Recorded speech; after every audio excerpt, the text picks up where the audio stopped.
Welcome to the ACC Panic Room alongside Lauren Brownlow. I'm Joe Ovies. Brownlow, it literally continues to rain on North Carolina's season. I was gonna say, I hope no one had like their phone just sitting on the sideline out Ooh, you're because not. that thing's toast. The problem, yeah, I was gonna say the problem is you can't stick North Carolina's season in a bowl of rice and hope to revive it. Because last night was it. As somebody who's killed plenty of phones, Lauren, I know you have experience with this. Last night was like the final straw for UNC. There was like a zombie heels element with beating Pitt if they could do it. The problem is that North Carolina played yet another game where all three phases of the game do not work in sync. I know complementary football is the buzzword of the season, and it's a big problem for UNC in that they have not played complementary football all season long. There's always one facet of the game that's lagging. Plot twist, it was the offense this time, not the defense, that really put them in a hole early on.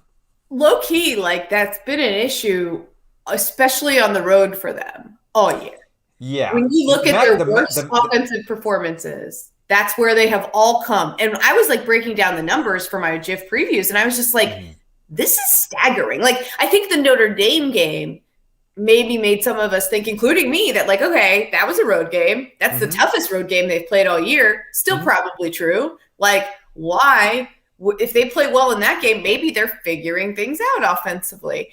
And I mean, you look at the Georgia Tech game, like look at Virginia Tech. Think about how many times Sam Howell got sacked. Think about, the explosive like second quarter Georgia Tech had and how UNC just went through long stretches in all those games where they just couldn't move the football. And then think about like how they played at Notre Dame and how they play at home usually offensively. Like it makes no sense, right? It makes no sense. There's no logic or rhyme or reason to it, but that's what it is. And let's be real. Like somebody tweeted me this morning about like Sam Howell said last night the defense kept us in it. And he's like, love you, Sam, but you can't give up 17 points. And I'm like, no, but like the offense really didn't get a first down until the end of the first quarter. Like you are right to say that giving up the points they gave up to Wake is a problem. Of course it's a problem. But at the same time, what Sam Howell said about the defense last night is true.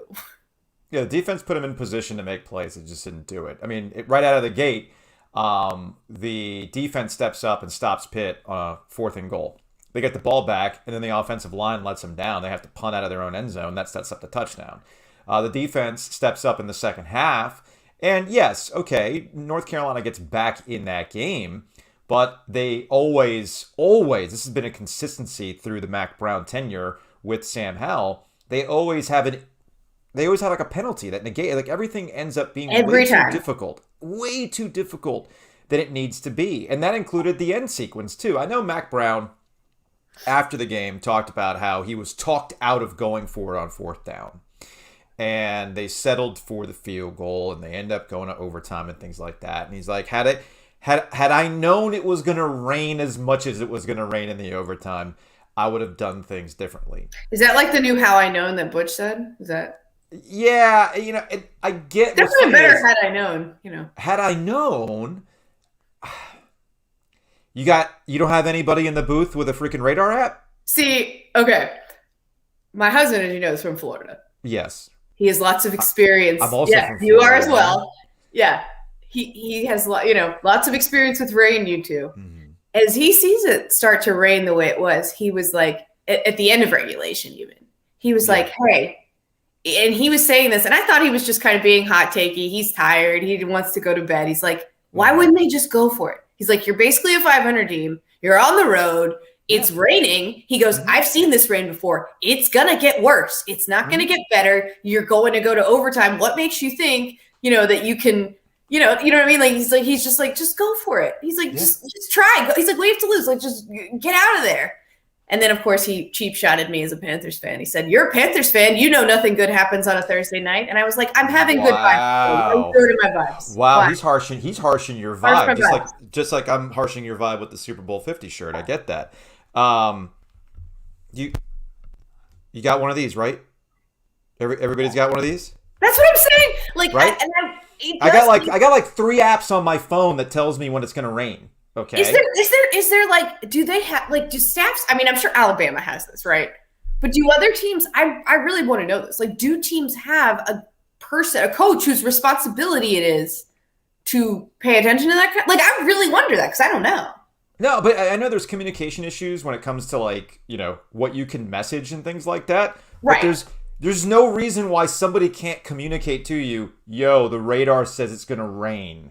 So, and like really hard, and it's going to get worse. Yeah, that's what. But that also gets to another issue, right? And that issue is Kenny Pickett made a play in the rain in overtime. Now, I get that it's raining even harder and things like that, but you still, I mean, it's football. It's an all-weather sport. I get that things get sloppy and things like that, but you still got to make a play. Regardless, I do agree with the sentiment that what Eric was saying, what do you have to lose? Go for it. And that's the one thing I've always respected about Mac Brown. Yeah. What Mac Brown has always been upfront about, I want to go out and win the game. And I thought that was an interesting move that he got talked out of it in that situation. He says, you know, it ultimately ends with him. He makes the decision. I get all that stuff. He's just saying, you're just giving light on proper communication and everything else. But Mac Brown has gone for that in that situation. So I found that surprising. I think that, like, one thing that struck me last night personally is coaches, I think, go to the well a lot and too often, in my opinion, of like you would have liked this decision if it worked. You know what I mean?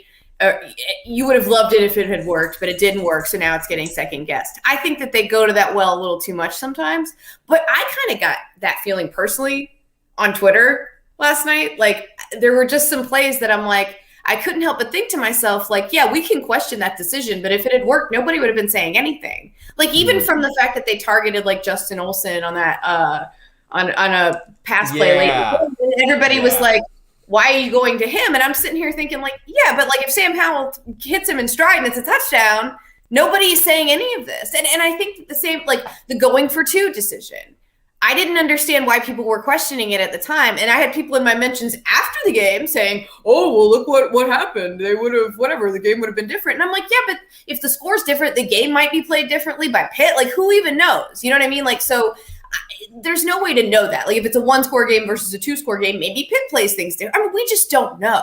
And so, like, I personally, to me, to cut it to a 1-score game versus it being a 2-score game, regardless, if you kick an extra point, I didn't know why people were freaking out over that personally. But yeah, it's like I said, if it works, no one says anything. And they're like, wow, he was aggressive and cut it to a 1-score game. And I think that in my opinion anyway, there was some of that happening last night. And I'm with you. I prefer when coaches go for it and want to be aggressive. And look, I think what shook them a little bit is they had that 4th and, very short that they were not able to pick up. And I think that it's almost been, Mac even has said in the past that he's almost like a fan in some ways. Mm-hmm. And I think he, instead of like a coach, I think he almost like threw his hands in the air. Like, well, clearly we just can't get 4th downs. He kind of gave me that vibe after the game where he was just like, and that's success on 4th down. He's like, but that is more his philosophy. And you're right. I was actually thinking, well, 4th and longer, probably they will convert it because it's really just the short yardage plays that they have the most trouble with. Ends up being an issue.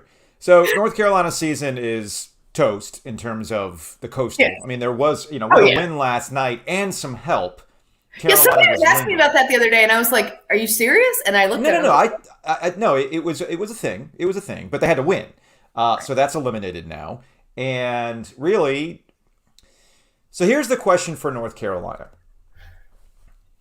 was Wake Forest at home their Super Bowl, where you ruined Wake's college football playoff chances, as slim as they were, or you were the one that knocked it out at home against an unbeaten Wake Forest team in a non-conference game? Or is it going to be, now NC State has to take care of their own business leading up to November 26th at Carter Finley Stadium against North Carolina.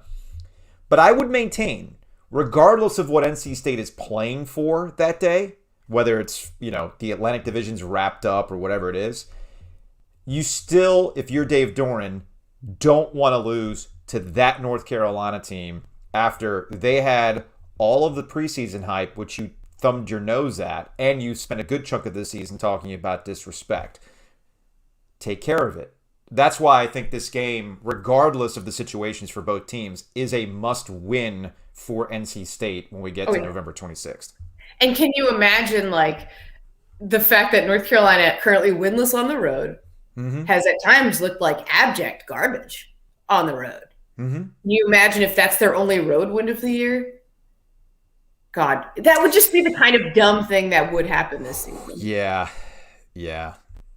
And by the way, if you look at their quality of road opponents, they have actually played worse the worse their opponent is.